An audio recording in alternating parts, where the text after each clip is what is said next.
Hello all. இப்போ வந்து நம்ம ஃப்ராகு பார்க்க போகிறோம். ஸோ 2 வயசு பேபிக்கு ஃபஸ்ட்டு நான் வந்து எனக்கு டாப் தைச்சிருந்தேன். அந்த வீடியோ தனியாக போஸ்ட் பண்ணியிருந்தேன். அதுலேருந்து மீதி ரிமைனிங் கிளாத்தை நான் எடுத்து வச்சுருக்கேன். ஸோ பாப்பாவோட ஃபுல் சைஸ் ஃப்ராக் ஒன்று என்கிட்ட இருந்துச்சு. ஸோ அதை நான் மெஷர் பண்ணி நான் வந்து பாப்பாவுக்கு கட் பண்ணி ஸ்டிச் பண்ண போகிறேன். அந்த சாரியில் உள்ள பல்லு பாட்டை வந்து நம்ம டபுளாக ஃபோல்ட் பண்ணிக்கலாம். பாப்பாவுக்கு வந்து நம்ம லென்த் வந்து 9 சென்டிமீட்டர் இருக்குது. ஸோ நான் 9 எடுத்து எக்ஸ்ட்ரா ஸ்டிச்சிங்க்கு 1 சென்டிமீட்டர் விட்டுருக்கேன். விட்டுட்டு ஹிப்புமே லெவல் இருக்குது. ஸோ நான் வந்து 12 இல்லை 13 கூட எடுத்துக்கலாம். பாப்பாவுக்கு லூஸாக இருந்தால் கொஞ்சம் நல்லா தான் இருக்கும். பின்னாடி வந்து நான் கொக்கி வைக்க மாட்டேன், ஃப்ராக் மாதிரியே வச்சுருவேன். ஸோ அதனால கூட 2 இன்ச் சைடு எடுத்துக்கிட்டேன். எடுத்து மார்க் பண்ணி நம்ம ஃபஸ்ட்டு பாக்ஸாக கட் பண்ணிடலாம். இதில் வந்து நான் பல்லுலேயே கட் பண்ணியிருக்கேன். நீங்கள் உள் துணியிலையும் கட் பண்ணி அது ஜாயின் பண்ணிக்கோங்க. அது ரொம்ப பிரச்சனை இருக்காது. பாப்பாவுக்கும் எனக்கும் சேம் மாடல் ஃப்ராகுங்கிறனால பாப்பாவுக்குமே நான் வந்து உள்ள பாட் ஷேப்பில் தான் போட போகிறேன். பாப்பாக்குள்ள இன்ச்சஸ்மே நான் சொல்கிறேன். இது வந்து 2 இயர் பேபிக்கு வந்து ரொம்பவே கரெக்டாக இருக்கும். கட் பண்ணி முடித்த பிறகும் நம்ம டபுளாக ஃபோல்ட் பண்ணியிருந்ததை வந்து நம்ம 4 அதையும் டபுளாக மடக்கணும். நமக்கு 4 பீஸ் ஆன மாதிரி இருக்கும். எப்போவும் சொல்கிற மாதிரி சேர்ந்துருக்கிற பக்கம்லாம் நம்ம பக்கம் இருக்கணும், பிரிஞ்சிருக்கிறதெல்லாம் ஆப்போசிட்டாக இருக்கணும். ஒரு பாசிட்டிவாக எடுத்துக்கணும். ஸோ நம்ம பக்கம் இருக்கிறதெல்லாம் சேர்ந்துருக்கும், ஆப்போசிட் தான் பிரிஞ்சிருக்கும் அப்படின்னு ஒரு பாசிட்டிவ் வச்சுக்கோங்க. ஜாக்கெட்லேயுமே இது கண்டிப்பாக யூஸ் ஆகும். தென் நம்ம ஹைட்டை மெஷர் பண்ணி பேலன்ஸ் இருக்கிறத நம்ம கட் பண்ணி எடுத்துடலாம்.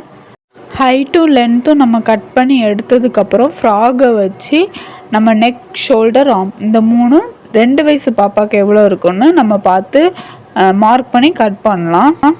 ஸோ நெக் எவ்வளோ இருக்கணும்னா, நெக்கோட இறக்கம் வந்து பாப்பாவுக்கு 3 இருக்கலாம்.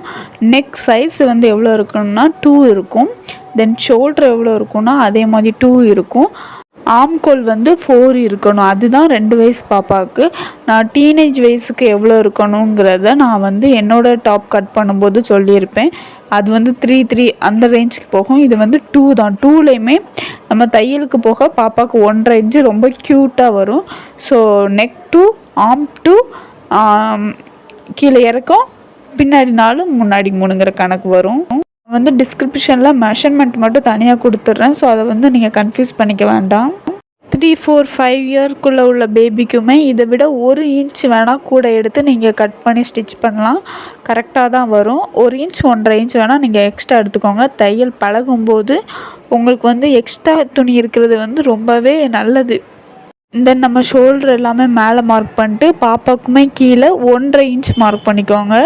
நமக்கு வந்து 2.5 இன்ச் மார்க் பண்ணியிருப்போம். ஸோ பாப்பாவுக்கு 1.5 இன்ச் மார்க் பண்ணிவிட்டு அதே மாதிரி பாட் ஷேப்பில் வரைஞ்சிக்கோங்க. வரைஞ்சிட்டு நமக்கு வந்து அந்த சென்டர்லேருந்து உள்ளே வந்து ஒரு 3 இன்ச்சுக்குள்ளே தான் இருக்கணும். நமக்கு வந்து 5 இன்ச் இருக்கணும். பாப்பாவுக்கு வந்து ஒரு 3 இன்ச்சுக்குள்ளே தான் இருக்கணும். அந்த டேப்பை வந்து நான் ஃபுல்லாக மெஷர்மெண்ட் பண்ணி அதை ஆஃபாக பிரித்து அந்த ஆஃப்குள்ளே தான் நம்ம லென்த் இருக்கணும். அதை விட வந்து அந்த பாட் கூடிடக்கூடாது. ஸோ நான் எப்படி பண்ணுறேங்கிறத நீங்கள் பார்த்தாலே உங்களுக்கு ஒரு நிமிஷம் புரிஞ்சிடும்.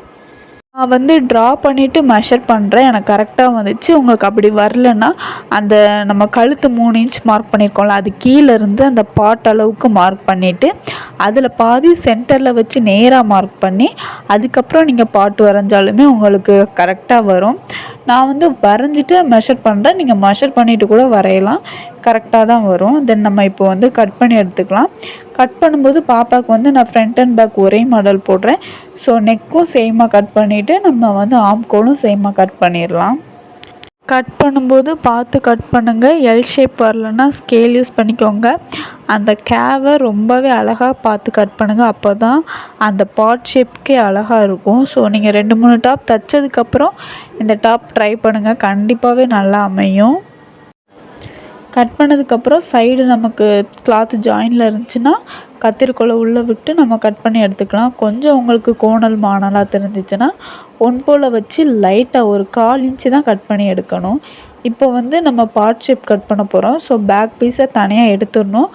மறந்து போய் பாட்டோட கட் பண்ணிடாதீங்க, பேக் பீஸ் வம்பாக போயிடும். இந்த மாதிரி மிஸ்டேக் தான் பேசிக்கில் உள்ள எல்லாருமே பண்ணுவாங்க. ஸோ பேசிக்கில் உள்ள எல்லாருமே கொஞ்சம் கேர்ஃபுல்லாக கட் பண்ணுங்கள். கொஞ்சம் டைம் ஆனாலும் பரவாயில்ல. அந்த கேவ், ஸ்ட்ரெயிட் லைன் அதெல்லாம் நீங்கள் ஃபஸ்ட்டிலேருந்தே கரெக்டாக கொண்டு வந்துட்டிங்கன்னா உங்களுக்கு வந்து அது வந்து ஈஸியாக வந்துடும். இதுக்காக நம்ம இவ்வளோ கஷ்டப்பட்டோங்கிற அளவுக்கு வந்து அந்த கேவ்லேருந்து லைன்லேருந்து எல்லாமே நமக்கு ரொம்ப சிம்பிளாக வந்துடும். ஃபுல்லாக நம்ம கட் பண்ணி முடித்த பிறகு எங்கடா ட்ரெஸ்ஸை காணுங்கிற மாதிரி தான் இருக்கும். சைடு அதுவும் குட்டி பாப்பாக்குன்னொன்று ரொம்ப குட்டியாக தான் இருக்கும். பட் இதை தான் நம்ம டிசைன் கொடுக்க போகிறோம். Back piece front piece ready ஆகிட்டு நீங்கள் இது கூடயே லைனிங் கிளாத் கட் பண்ணி அப்படியே ஸ்டிச் பண்ணிடலாம். இப்போ நம்ம சென்டரில் அந்த பார்ட் கட் பண்ணோம்ல, அதை வந்து சாரீ கிளாத்தில் நம்ம கட் பண்ண போகிறோம். ஸோ எக்ஸ்ட்ரா நமக்கு நிறைய கிளாத் கிடக்கும். அதில் ஒரு சின்ன துண்டு எடுத்துக்கோங்க. எடுத்துகிட்டு நம்ம கட் பண்ண போகிறது வந்து அந்த பார்ட்டோட ஜஸ்ட்டு 1 இன்ச் மட்டும் நமக்கு ஹைட்டாக இருந்தால் போதும். மிச்சப்படி வேறு எந்த ப்ராப்ளமும் கிடையாது. ஸோ அந்த பார்ட்டை நம்ம டபுளாக ஃபோல்ட் பண்ணி நம்ம கிளாத்தையுமே நம்ம டபுளாக ஃபோல்ட் பண்ணி கரெக்டாக சென்டரில் ஃபிட் பண்ணணும். ஃபிட் பண்ணிவிட்டு நம்ம வந்து டேப் யூஸ் பண்ணி கூட ஒவ்வொரு இன்ச் நம்ம மார்க் பண்ணிவிட்டு மெதுவாக ட்ராப் பண்ணி கட் பண்ணுங்கள். இல்லை ஓரளவு எனக்கு கண்டிப்பாக தெரியுங்கிறவங்க அப்படியே லைன் போட்டு நம்ம கட் பண்ணி ரெடி பண்ணி வச்சிடலாம். இதுவுமே உள் துணியில் கட் பண்ணி ஜாயின் பண்ணுங்கள். அப்போ வந்து உங்கள் பாப்பாவுக்கு நல்லா பார்க்க லுக்காக இருக்கும். சிங்கிள் கிளாத்துனோன்னா சாரீ ரொம்ப லைட்டாக இருந்த மாதிரி இருக்கும். நீங்கள் உள் துணி கொடுத்து தைச்சிங்கன்னா ஏதோ கடையிலேயே வாங்கின ஃப்ராக் மாதிரி நமக்கு ஃபீல் ஆகும். கட் பண்ணி ரெடி பண்ணதுக்கப்புறம் இதே மாதிரியே சேமாக உள் துணியிலையும் நீங்கள் கட் பண்ணிக்கோங்க. அதில் இன்ச்சஸ் நிறைய கொடுக்கணுங்கிற கன்ஃபியூஸே தேவை கிடையாது. ஏன்னா நம்ம இதே கரெக்டாக அளந்து கட் பண்ணிட்டோம். ஸோ அதில் நிறைய கொடுக்கணும்லாம் அவசியம் இல்லை. இதே அளவு நம்ம கொடுத்தாலே போதும். உள்ளே கட் பண்ணியாச்சு, அவுட்டர் கட் பண்ணியாச்சு. தென் நம்ம ஃப்ராகும் கையும் தான் பார்க்க போகிறோம். ஹேண்ட் வீடியோ நான் தனியாக பண்ணுறேன். இது வந்து பாப்பாவோட ஃப்ராகை மட்டும் லென்த்து மெஷர் பண்ணி போட்டிருக்கேன். நம்ம அந்த பார்டர் வந்து லாஸ்ட் எண்டிங்கில் வச்சு அப்படியே ஃபிட் பண்ணிடலாம் பாப்பாவுக்கு. அது எந்த பிரச்சனையும் இல்லை. கட் பண்ணி முடிச்சாச்சு.